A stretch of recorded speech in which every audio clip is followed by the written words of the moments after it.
Bienvenidos a este canal de filosofía, teología y la visión franciscana. En la reunión que teníamos el día de ayer, algunas personas me preguntaban acerca del valor y actualidad de la castidad, tanto en el matrimonio como en la vida consagrada. Pues bien, lo prometido es deuda y aquí tengo la respuesta para aquellas personas que me hacían esta pregunta. La castidad no solamente está orientada, corresponde o pertenece o deben realizarla los consagrados, es decir, los que emitiendo voto de pobreza, obediencia y castidad se han comprometido con Dios en la iglesia para vivir este compromiso, sino también los matrimonios, los casados y aquellos que viven en soltería sin haber emitido votos religiosos. Pues bien, 5 aspectos que integran o que están a la base de la castidad. El amor. El amor es el trasfondo y es el sustento, la base, lo que nutre la respuesta que el ser humano da al llamado de Dios, porque la castidad también es parte de la vocación, del verbo latino vocus vocare. Dios nos llama y nosotros respondemos a un estilo de vida concreto, sea en el matrimonio o en la soltería o soltería consagrada. Entonces, es el amor que Dios tiene por nosotros, con el cual nos llama, y nosotros respondemos, sea a la vida sacerdotal, vida religiosa, a la soltería, soltería consagrada o al matrimonio. En ambos existe, por lo tanto, amor. Si no hay amor, la castidad será una imposición, porque ¿cómo será posible que alguien viva y ame si no tiene alguien a quien ver? Me refiero a la vida sacerdotal o la vida religiosa, o en el caso del matrimonio, ¿cómo será posible vivir tanto tiempo con la misma persona? Pues es que a la base está el amor a Dios y el amor a esa persona. En este caso me refiero a la vocación al matrimonio. La castidad es don, la castidad es un don que Dios da. La castidad es fidelidad, tanto en el matrimonio como en la vida consagrada. Aunque sabemos que tiene sus vertientes diferentes, sin embargo, tanto el sacerdote como el religioso, el monje, corresponderán a ese amor que Dios tiene con la fidelidad. Amar a Dios sobre todas las cosas, para amar al prójimo, a la fraternidad religiosa, a la fraternidad o a la comunidad parroquial, y en el matrimonio a la pareja, aquel hombre o aquella mujer con las cual han decidido unirse en matrimonio, en santo matrimonio. Fidelidad es compromiso, fidelidad es respuesta continua, fidelidad es amor, es perdón, es comprensión, es diálogo, es aceptación, es servicio, es perdón, es ayuda recíproca. Y por lo tanto esto provoca alegría. Entonces 5 elementos: amor, vocación, don, fidelidad y alegría. Evidentemente, en cada uno de los estados de vida conlleva un matiz diferente, pero en algo, en todos ellos existe también una semejanza: el amor, la vocación, el don, la fidelidad, la alegría. Quisiera centrarme en este primer momento de manera concreta en la vida religiosa, y lo quisiera hacer a partir del decreto Perfecte Caritatis sobre la adecuación o sobre la adecuada renovación de la vida religiosa. Particularmente este documento emanado de Concilio Vaticano II, promulgado el 28 de octubre de 1965, y es uno de los decretos que precisamente ahí se emitió durante este gran concilio universal. Pues bien, ¿qué nos dice el documento? Ya desde los orígenes de la Iglesia hubo hombres y mujeres que se esforzaron por seguir con más libertad a Cristo por la práctica de los consejos evangélicos, que son la pobreza, la obediencia y la castidad. y que, bueno, aunque no estamos hablando de la pobreza, pobreza no es tener absolutamente nada. Sí, no se es dueño de nada, pero se requiere un lugar donde vivir, se requiere algo con que cubrir el cuerpo y se requiere un alimento para que este cuerpo, que es don de Dios, también conserve la salud, porque la salud también es un don de Dios y nosotros tenemos que reconocer el don de la salud y conservarlo para gloria de Dios, evidentemente. Y cada uno según su modo peculiar. Así llevaron una vida dedicada a Dios, muchos de los cuales, bajo la inspiración del Espíritu Santo, o vivieron en la soledad, los eremitas, los ermitaños, o erigieron familias religiosas a las cuales la Iglesia con su autoridad acogió y aprobó de buen grado. De ahí que tengamos monjes benedictinos que viven en la clausura, incluso que emiten voto de silencio, como el caso de los cistercienses, de donde por designios divinos también floreció las familias, la gran variedad de familias religiosas, con el matiz, por ejemplo, de fraternidad y mendicancia, como el caso de los franciscanos o dominicos.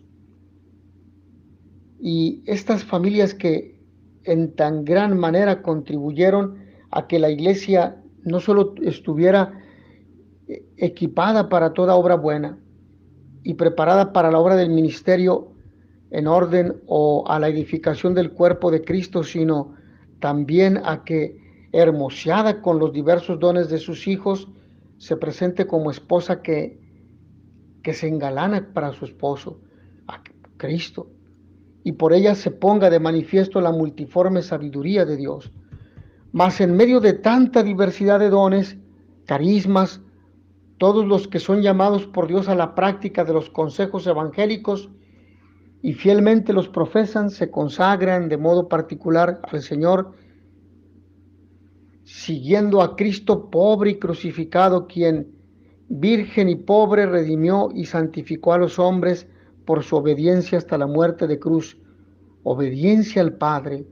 Así, impulsados por la caridad que el Espíritu Santo difunde en sus corazones, viven más y más para Cristo y para su cuerpo, que es la iglesia.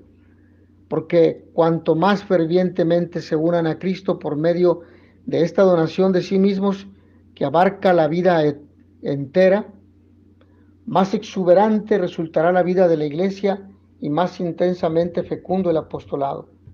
Por lo tanto, la castidad por el reino de los cielos que profesan los religiosos debe ser estimada como un singular don de la gracia. Nadie, por sus propias fuerzas o por su propia iniciativa, es quien decide seguir a Cristo como religioso sacerdote. Nadie. No es un don que alguien se apropia para sí, no. Solamente los que son llamados por Cristo a este estilo de vida. Solamente. Lo dice la misma carta a los hebreos. Nadie se adjudica este don, sino solamente los que son llamados por Cristo para el ministerio del sacerdocio de la vida consagrada.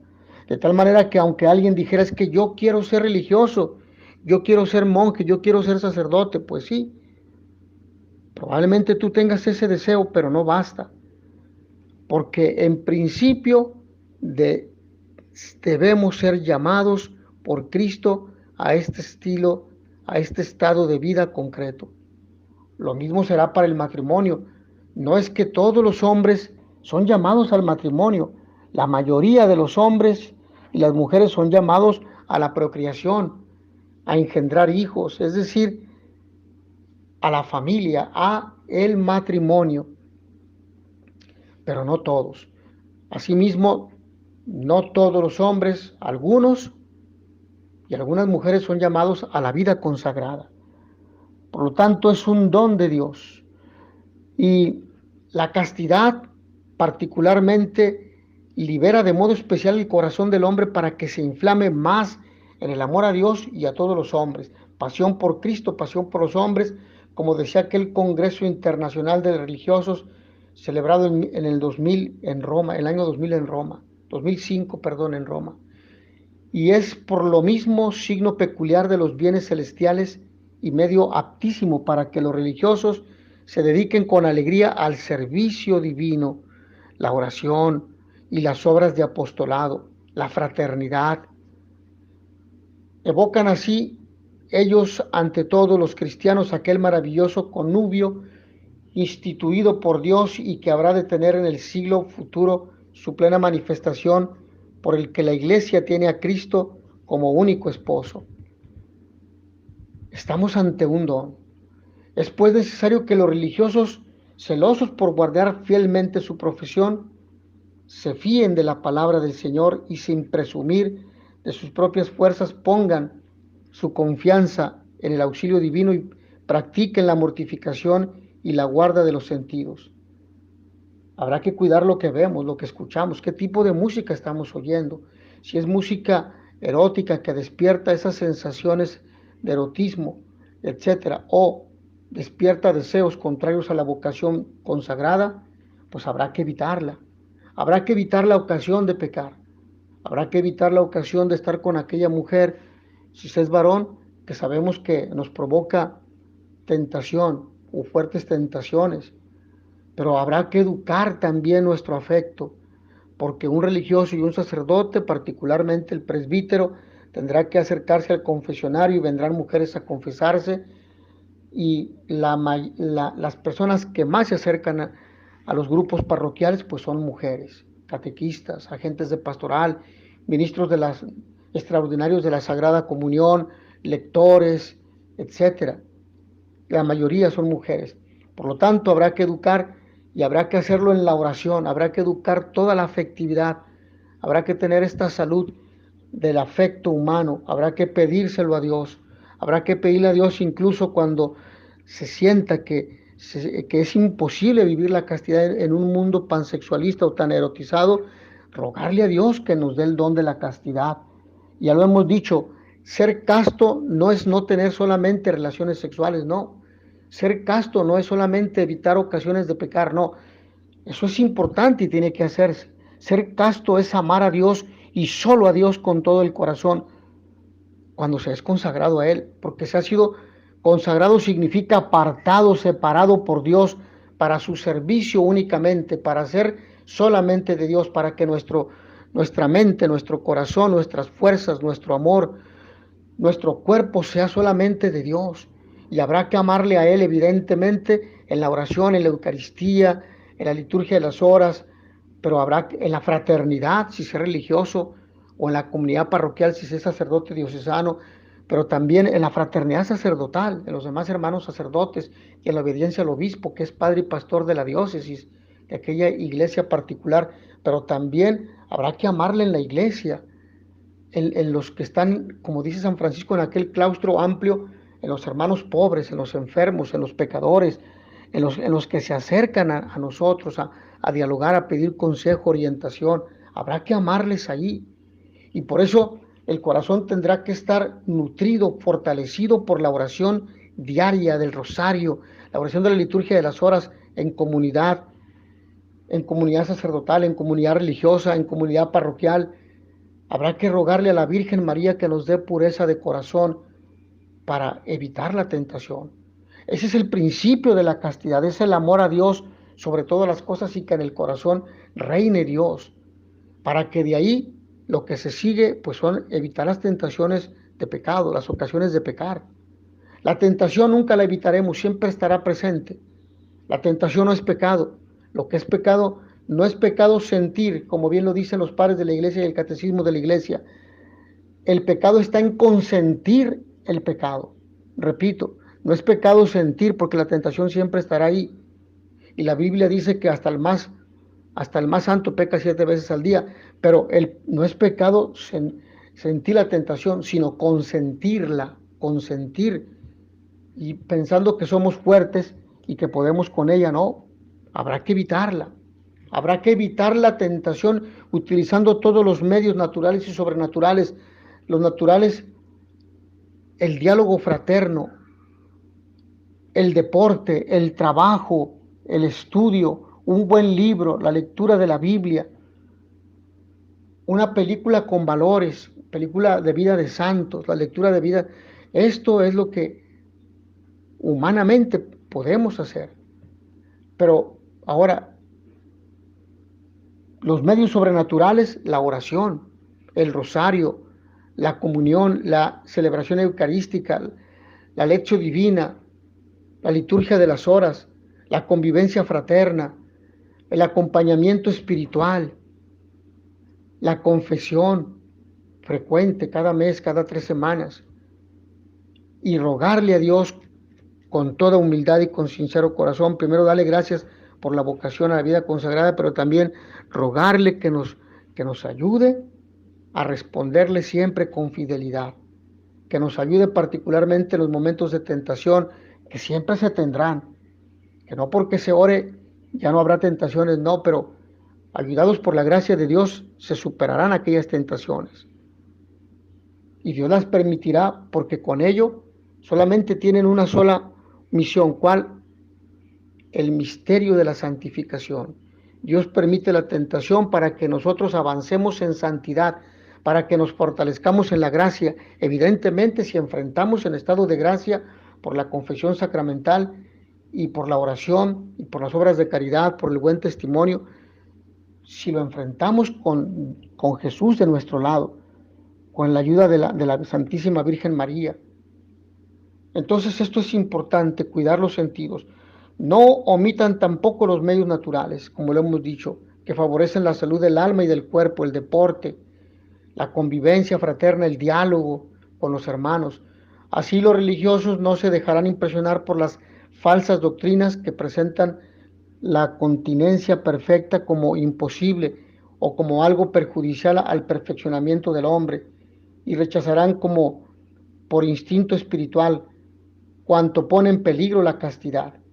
Tengan además presente todos, principalmente los hermanos superiores, los guardianes, que habrá mayor seguridad en la guarda de la castidad cuando reine en la vida común, en la fraternidad, un verdadero amor fraterno. Entonces es importante la confianza, el diálogo fraterno, el favorecimiento de los momentos de convivencia, de oración juntos, de compartir los alimentos juntos, las laudes, el oficio de lectura, la hora intermedia, la Eucaristía, los sagrados alimentos, el apostolado, los capítulos o reuniones de evaluación, la elaboración del proyecto de vida personal y comunitario, la actualización continua de la vida consagrada. Entonces me refiero a los cursos continuos de preparación, a los cursos continuos y también la renovación de los votos solemnes. Esto es importante, el diálogo, la frecuencia de la confesión y todos los momentos de oración y también devoción, además de los momentos de oración litúrgica, el retiro mensual en la fraternidad, que no debe de dejarse de lado. Debemos favorecer estos aspectos antes que el activismo, porque a cada hora de actividad apostólica tendríamos que tener otra hora de oración, tendríamos que tener espacios de diálogo fraterno. Nunca debemos dejar la oración por la actividad, esto es importante. La oración tiene que anticipar a la actividad. Por eso tendremos que buscar y organizar bien nuestro programa de vida fraterno y personal, para que nunca dejemos la oración, porque estaremos en un alto riesgo de caer en una tentación o incluso de abandonar la vida religiosa o la vida sacerdotal. Esto es importante. En el caso de matrimonio, pues de abandonar a la pareja y a los hijos, de caer en tentación con otra mujer que no es la propia, que no es la esposa, recordando que el sacramento del matrimonio es un sacramento que invita a la exclusividad entre él y ella, uno con una hasta que la muerte los separe, como hemos profundizado en otro video que está en este canal y que ustedes pueden encontrar. Mas porque la guarda de la continencia perfecta toca íntimamente las más profundas inclinaciones de la naturaleza humana, no se presenten los candidatos a ella sino después de haber sido suficientemente probados y de haber logrado la debida madurez psicológica y afectiva. Esto es importante. Habrá que orar mucho y pedirle a Dios y buscar ayuda cuando notemos que se imposibilita la vida, la vida casta, la vida, cuando veamos una situación de afecto, problema de afecto delicado. Y bueno, cuando sea una situación de afecto grave, pues habrá que ser honestos para decir que no es posible caminar por el camino de la vida consagrada, porque existe esa grave imposibilidad. No se puede vivir sin una mujer. Cuando alguien reconozca esto, no es el camino de la vida consagrada. Probablemente tú te puedas santificar en el matrimonio es aquí algo importante, es un punto importante con la ayuda de Dios, del Espíritu Santo, del acompañante espiritual, del Padre espiritual, pedir luz a Dios, a su Espíritu, para que indique cuál es la vocación a la cual Dios llama. Y no solo han de ser advertidos de los peligros que acechan contra la castidad, sino de tal manera instruidos que abracen el celibato consagrado a Dios incluso como un bien de toda la persona. La vocación a la castidad. Ahora, ¿qué nos dice el Catecismo de la Iglesia Católica? La castidad significa la integración lograda de la sexualidad en la persona. Todos los seres humanos somos seres sexuados por naturaleza. Jamás dejamos de ser hombres y las mujeres jamás dejan de ser lo que son tampoco.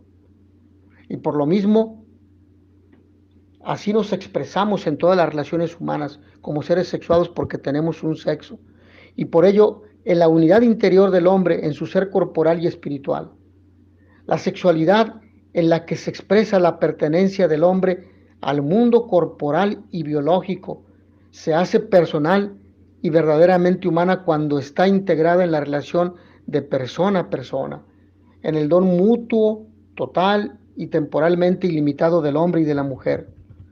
La virtud de la castidad, por tanto, entraña la integridad de la persona y la totalidad del don.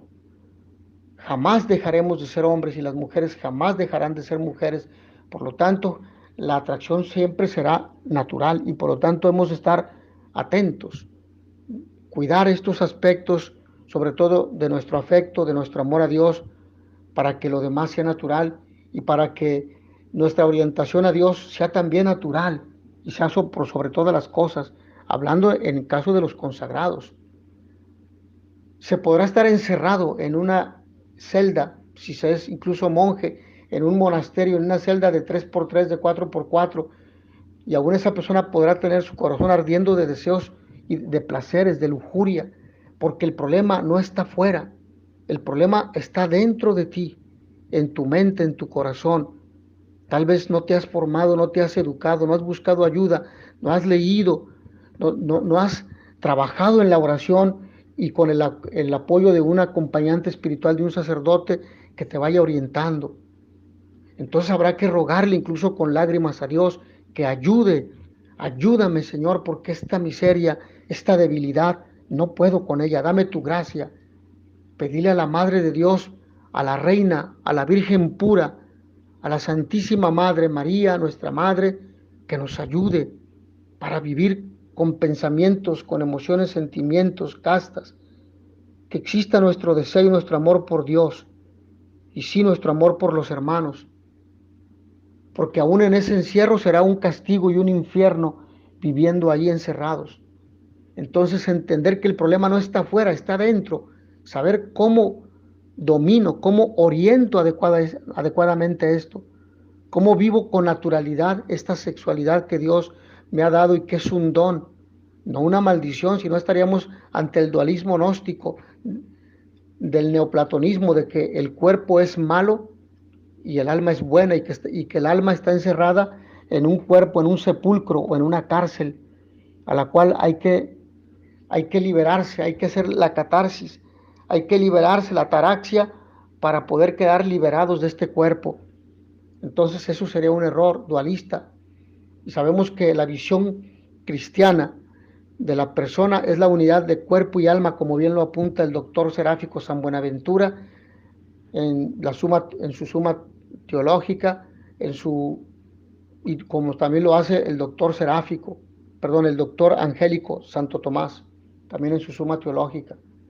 Entonces, es importante entender este aspecto, no disociado, sino en unidad.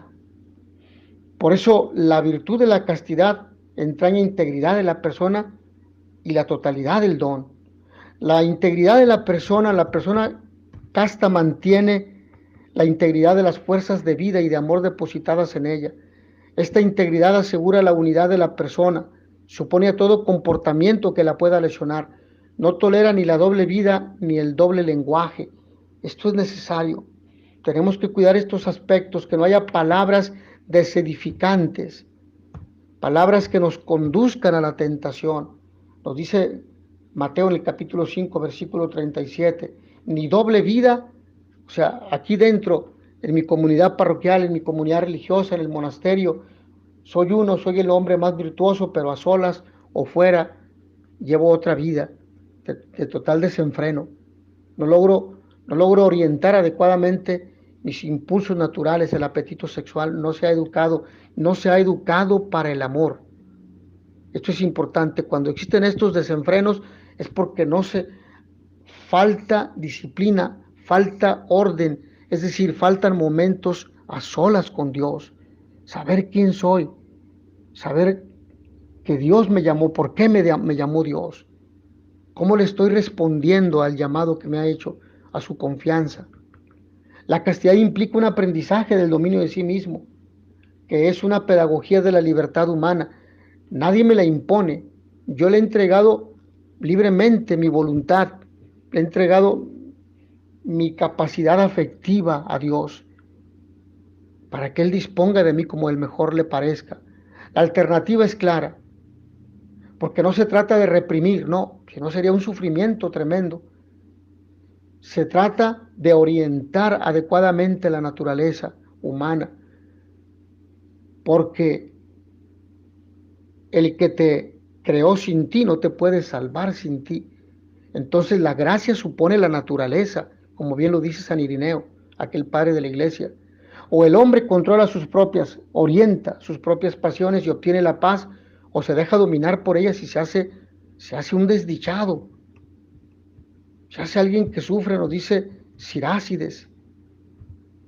La dignidad del hombre requiere, en efecto, que actúe según una elección consciente y libre, es decir, movido e inducido personalmente desde dentro y no bajo la presión de un ciego impulso interior o de la mera coacción externa.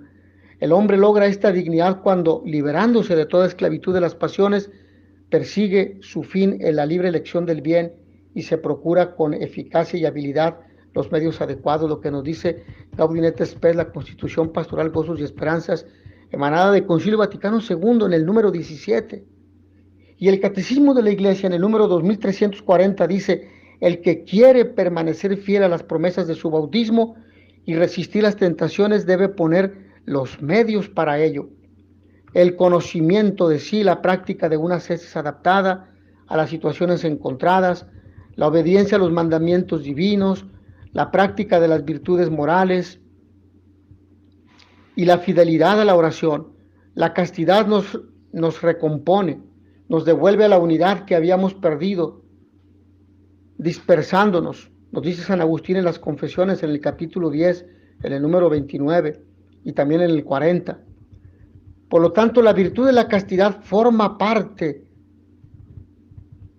La virtud de la castidad forma parte de la virtud cardinal de la templanza, que tiende a impregnar de racionalidad las pasiones y los apetitos de la sensibilidad humana.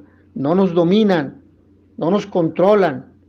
Nosotros controlamos estos impulsos naturales, que son como el agua de un río que cuando no tiene cauce provoca inundaciones y desastres. Así, cuando no están orientadas por la capacidad reflexiva y la voluntad y la conciencia moral, provocan desórdenes en nosotros. La virtud de la castidad forma parte, por lo tanto, entonces de esta virtud de la templanza. Y el dominio de sí es una obra que dura toda la vida. Nunca se la considerará adquirida de una vez para siempre. Es decir, nadie estamos confirmados en la gracia. Por lo tanto, hay de aquel sacerdote o religioso o de aquellos laicos que que critican al sacerdote porque tuvo una falta, o que critican al religioso porque tienen faltas, o hay aquellos que se escandalizan y que en lugar de orar critican. Ora por ellos, ora por ellos, ora por aquel casado que, que, que ha caído en tentación o que está próximo a hacerlo. Más que criticarlo, ora por él. El esfuerzo requerido puede ser más intenso en ciertas épocas, como cuando se forma la personalidad durante la infancia y la adolescencia. Y por lo tanto aquí la educación en el afecto, en el amor, la oración, el acompañamiento es importante.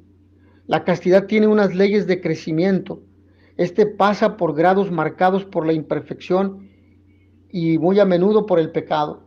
Por lo tanto, tenemos que tener actividad física, deporte, caminata, correr, fútbol, deporte en equipo, etcétera, lectura, tareas, trabajo académico, juegos de mesa, ajedrez, etcétera.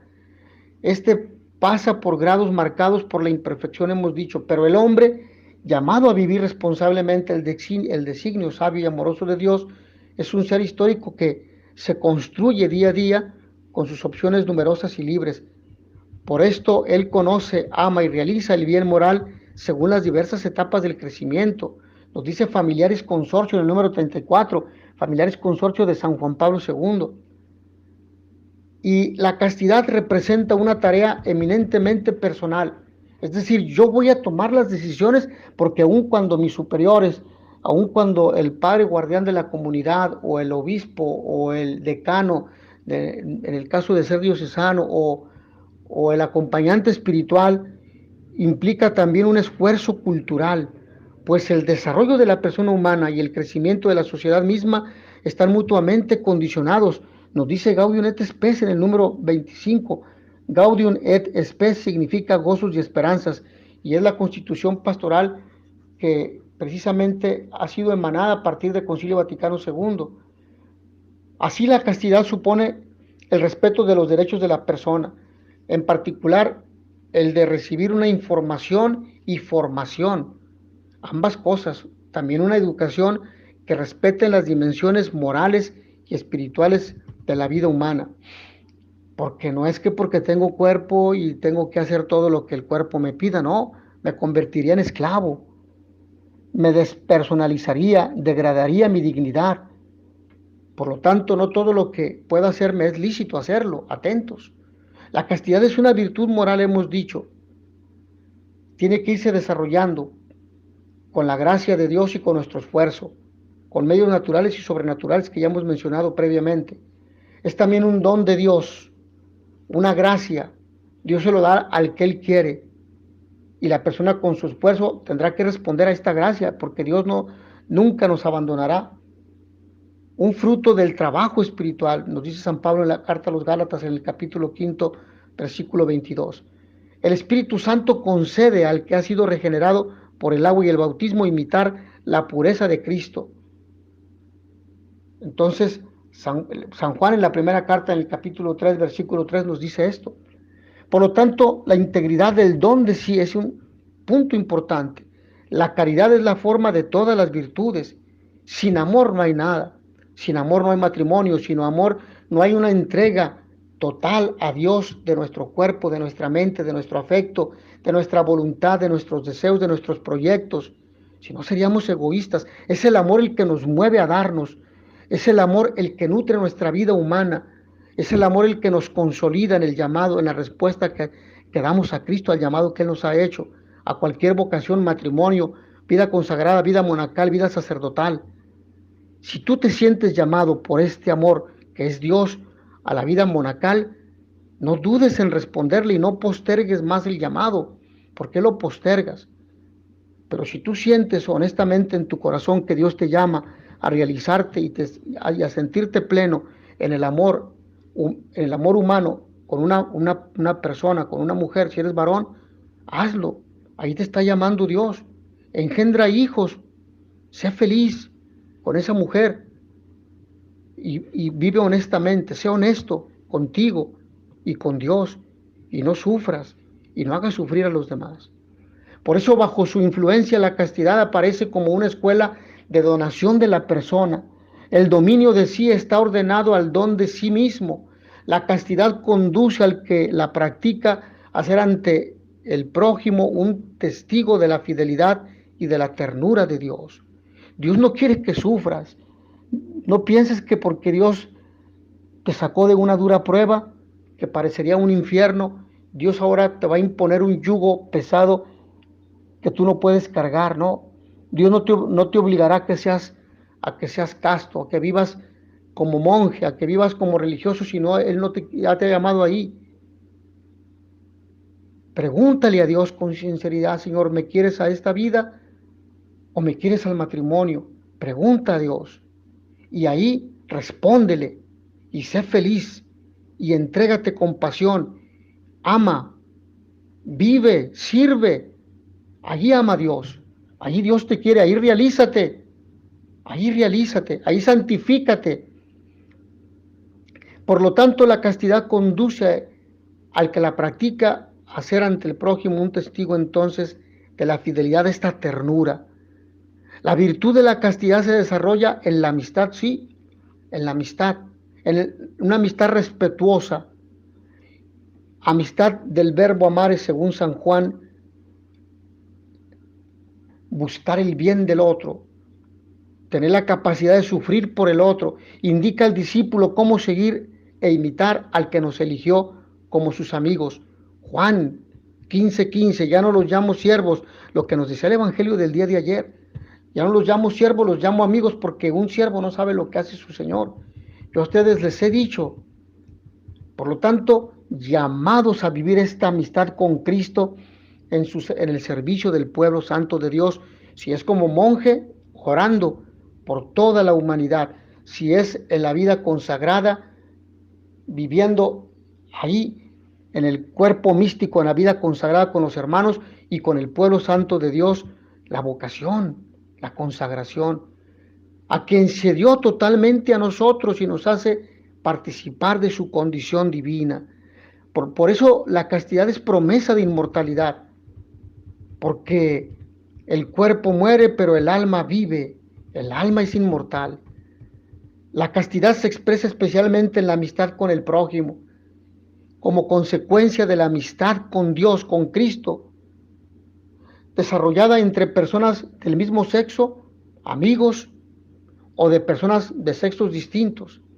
Hablamos aquí de los laicos, hablamos aquí particularmente de los laicos, de los jóvenes, de los niños que desde primaria tienen que aprender a convivir respetando a las niñas y viceversa, en la secundaria, en la preparatoria, en la universidad, aprendiendo a convivir y a respetar, apreciando al otro de esa manera, con respeto. La amistad, por lo tanto, representa un gran bien para todos y conduce a la comunión espiritual. Los diversos regímenes de la castidad, todo esto nos conduce a pensar que todo bautizado es llamado a la castidad, todo bautizado. El cristiano, porque se ha revestido de Cristo, nos dice San Pablo en la carta a los Gálatas, en el capítulo 3, versículo 27. Modelo de toda castidad. Todos los fieles de Cristo son llamados a una vida casta según su estado de vida particular. Importante decir esto. En el momento del bautismo, el cristiano se compromete a dirigir su afectividad en la castidad. La castidad debe calificar a las personas según los diferentes estados de vida, a unas en la virginidad o en el celibato consagrado.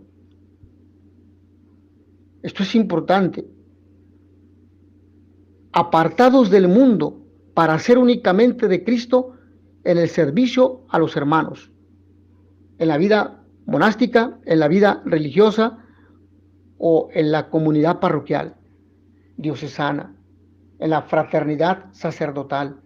Manera eminente de dedicarse más fácilmente a Dios solo, con corazón indiviso, o a aquella mujer o aquel hombre que Dios te ha dado y que tú elegiste, que tú aceptaste, con la cual, si eres varón, o con el cual, si eres una fémina, engendrarás los hijos que Dios te dé. Y vivirán felices uno con uno hasta que la muerte los separe. En el caso del matrimonio, a otras de la manera que determina para ellas la ley moral, según sean casados o célibes. Esto nos lo dice la Congregación para la Doctrina de la Fe en la declaración Persona Humana en el número 11. Ahí lo pueden ver. Las personas casadas son llamadas a vivir la castidad conyugal. Las otras practican la castidad de continencia o en la continencia. Sabemos que un casado practica la castidad en la capacidad de amar a su pareja, de respetarla, de comprenderla, de ayudarla, de dialogar y sobre todo en la fidelidad, ¿sí? Mientras que el consagrado, y claro, en una relación conyugal, perdón, me regreso un poco al matrimonio, en una relación conyugal donde se realiza la sexualidad, aún en la dimensión íntima, respetuosa, humana, como lo dice el Catecismo de la Iglesia Católica, una relación humana, no animalesca, donde la otra persona se sienta respetada y valorada, tratada como ser humano, como hijo de Dios, porque aquella relación íntima, como lo dice Santo Tomás, es una oración.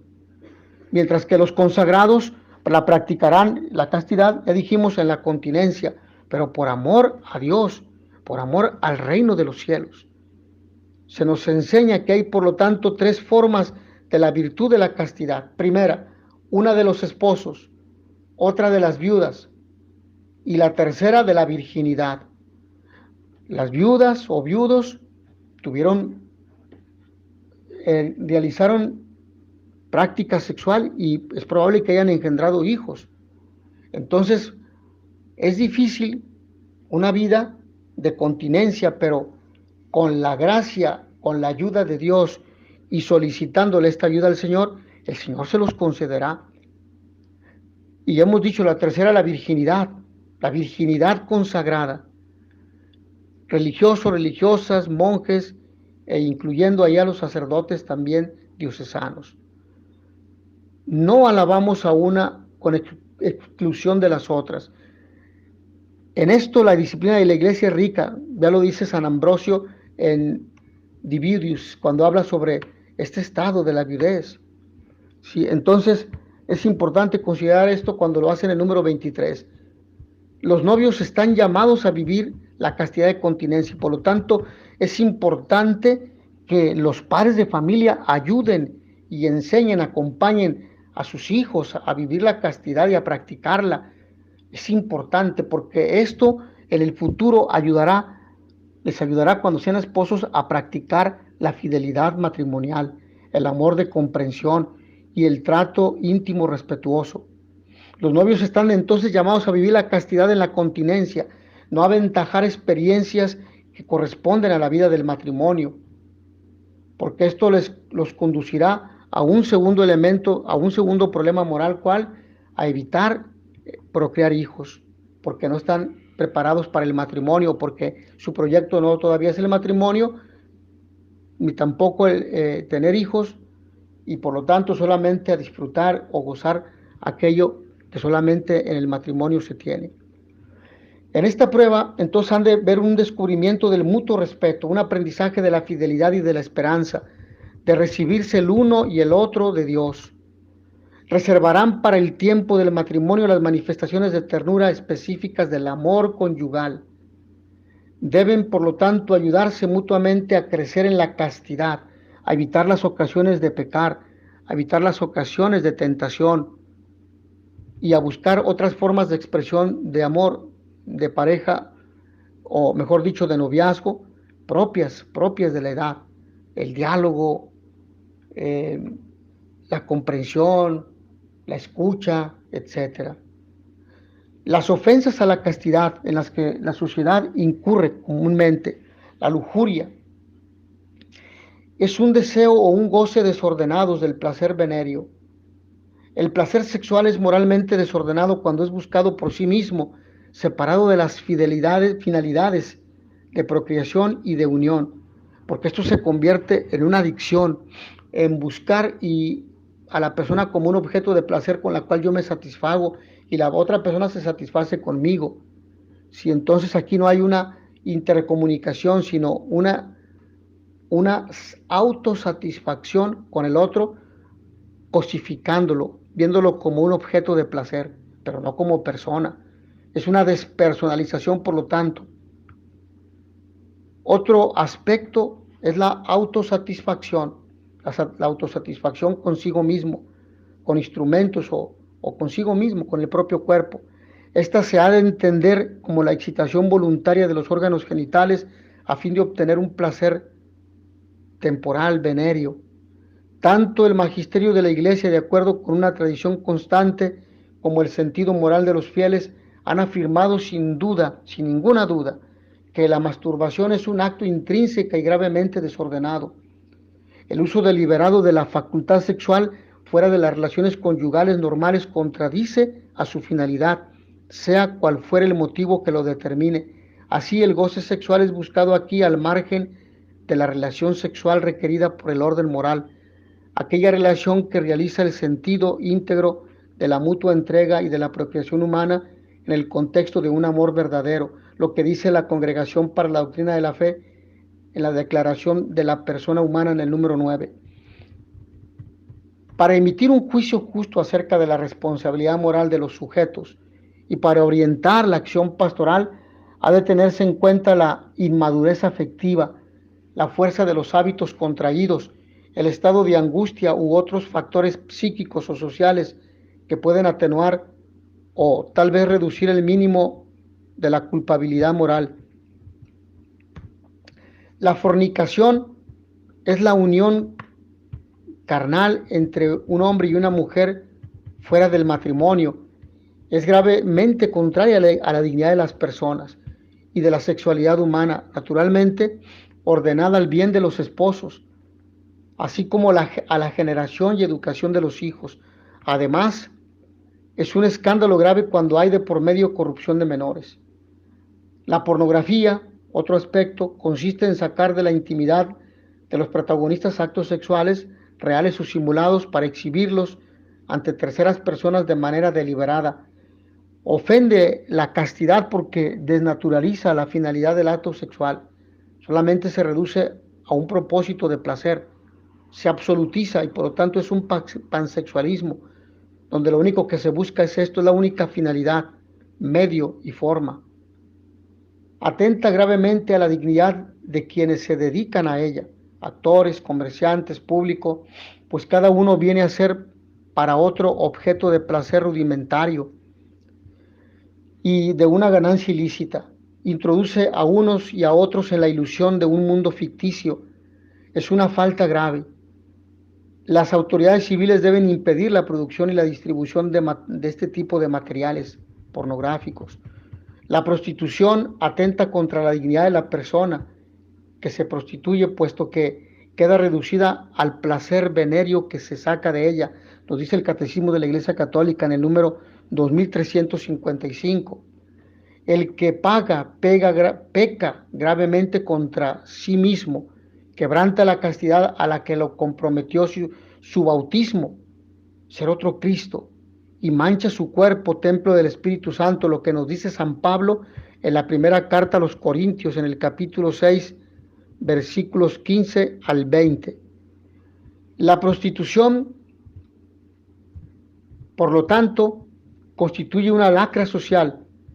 Habitualmente afecta a las mujeres, pero también a los hombres, los niños y los adolescentes. En estos dos últimos casos el pecado entraña también un escándalo. Es siempre gravemente pecaminoso dedicarse a la prostitución, pero la miseria, el chantaje, la presión social pueden atenuar la imputabilidad de la causa, pero no la justifican de ninguna manera. La violación es forzar o agredir con violencia la intimidad sexual de una persona. Atenta contra la justicia y la caridad. La violación lesiona profundamente el derecho de cada uno al respeto, a la libertad, a la integridad física y moral. Produce un daño grave que puede marcar a la víctima para toda la vida. Es siempre un acto intrínsecamente malo. Más grave todavía es la violación cuando se realiza en los casos de incesto o de educadores, por ejemplo, a los cuales se han confiado a aquellas personas para su proceso educativo. Bueno, pues mis hermanos, hasta aquí el tema de la castidad que me han solicitado. Espero haber respondido a las preguntas que me han hecho y a todos ustedes les deseo que el Señor los bendiga y les dé la paz.